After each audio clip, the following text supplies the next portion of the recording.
Traveling to Eichenwald. Prepare your defenses. Entire fucking Overwatch career. That's definitely not the case. Yeah, that's not Silver, gold, not correct. flat, silver, gold, flat. I'm looking at your entire career profile. You've never been diamond. Okay, go ahead. That's because I solo I'm a Masters player. I'm a solo queue Masters player. What the fuck? Okay, go ahead, Mr. Master. Yeah, I am gonna go ahead. If you want my main account, I can give it to you. The bottom line is that blaming your team is generally not how you climb. Right. How do you climb then, Mr. Diamond player? By improving your own gameplay generally. Like, see, like, I fucked up there. Like, that's not your fault. That's my death. Like, the bottom line is, like, oh, okay, it's kind of like, you know how there's a Smurf on the enemy team and they'll shit on everyone on your team? A good player will climb regardless of his team. At least consistently. Because think about it. You have the same luck as the opposition. Which means it's a 50-50 chance to get a bad team or the enemy gets a bad team. Which means you have to win the 33% of games that are completely fair and it's just contingent on you. Chances are, if you look at your own gameplay, you make tons of mistakes that if you stop making, you climb. Obviously. Saying is, Oh no. if LeBron have a shit team and he lose, it's not the team's So fault. you're not LeBron. Because I LeBron am, wins. and I'm LeBron in Overwatch. Dude, you're a flat player with the gold border, dude. Like, do you want a 1v1 after this? I can show you, like, that you lose. Like, no. Like, the bottom line is that I'm on a Smurf account right now.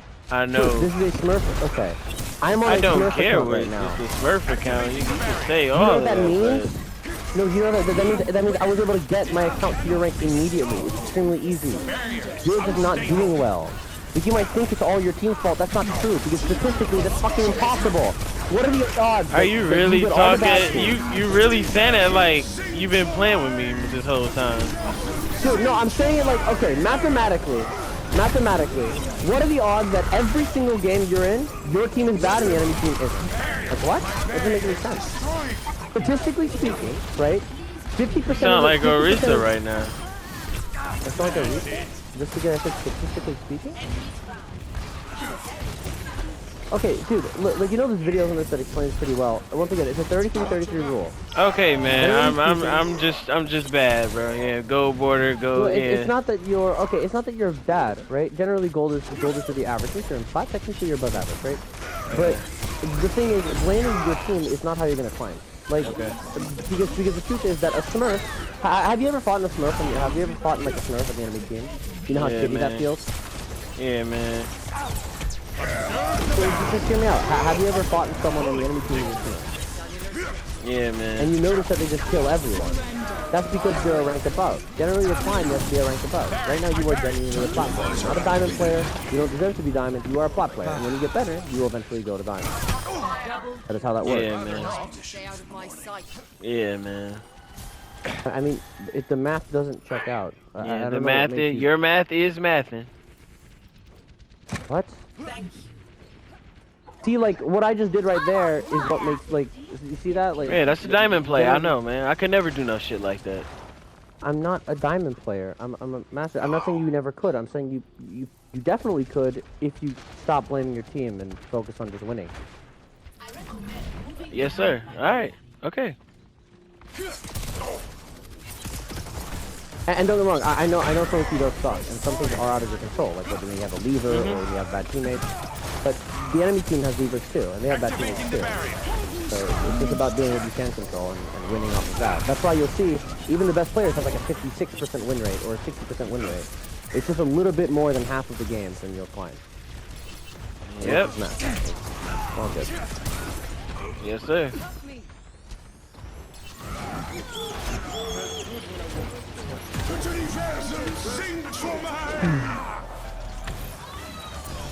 Okay, this Bastion's rolling us.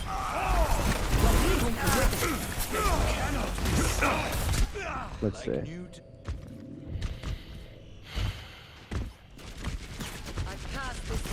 So let me ask you about these statistics real quick. Sure, So, out of 10, I'm gonna just keep it simple. 10 games. You lose 7 of those 10s, but out of those 7s, you have all gold badges. Yeah. So there's a couple explanations to it. Overwatch generally, like, okay, so remember, gold is relative to your team performance. So if everyone's doing bad, someone still has to have gold, first of all.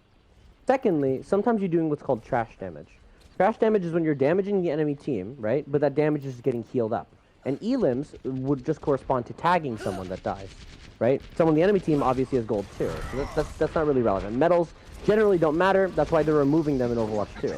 Because high-level players know medals generally don't matter. The only time medals do matter is if they're indicative of a problem. Like, for example, if Sombra has gold damage, that's usually a problem.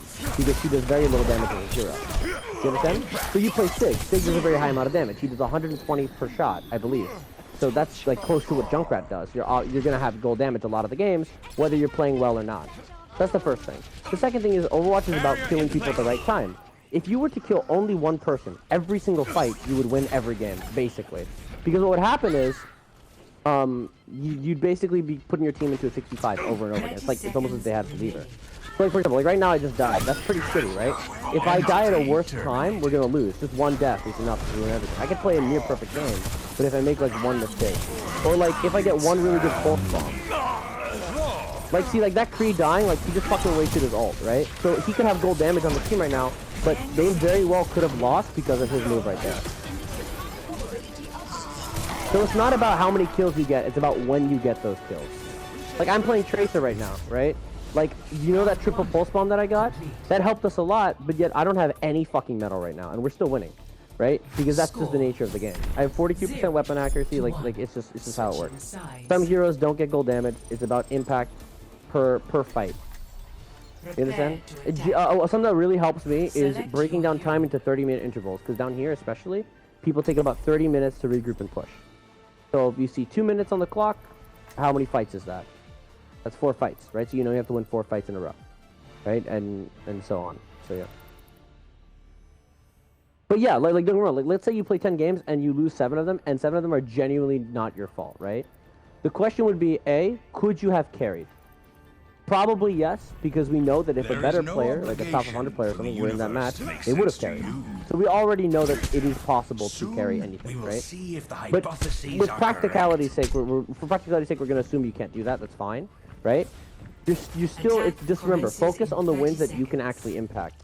If you see both teams are equally matched, those are the games you need to win. Those are the games you need to play really well.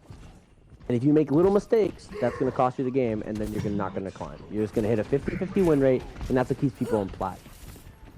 Also, there's certain benchmarks for each rank.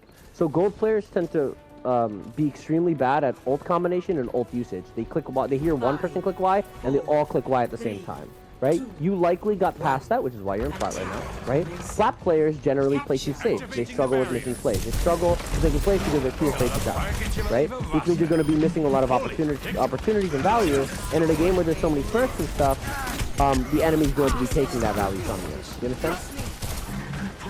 Yep, you making sense. So it's not about being good or bad. It's just about like when you do it. It's all timing. Overwatch is a time-based game. And obviously VOD viewing helps, like looking back at your gameplay. Like, when you look back at your gameplay, it always looks worse than whatever it was. Like, whenever I look back at my own gameplay, I feel like I'm a retard, right? I'm like, holy shit, I did horrible, right? And that really helps, because you look at like all the mistakes you made and stuff like that. Because chances are, you're a smart person, which you probably are, right? You can look back at your VODs and you can recognize your mistakes, and that makes you better. So. Like, think about it. If you just get one kill, like one more kill than last time, every other game, like you're eventually gonna climb and higher and higher.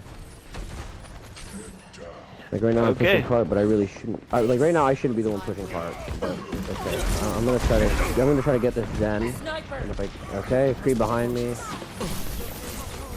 Zen's one though.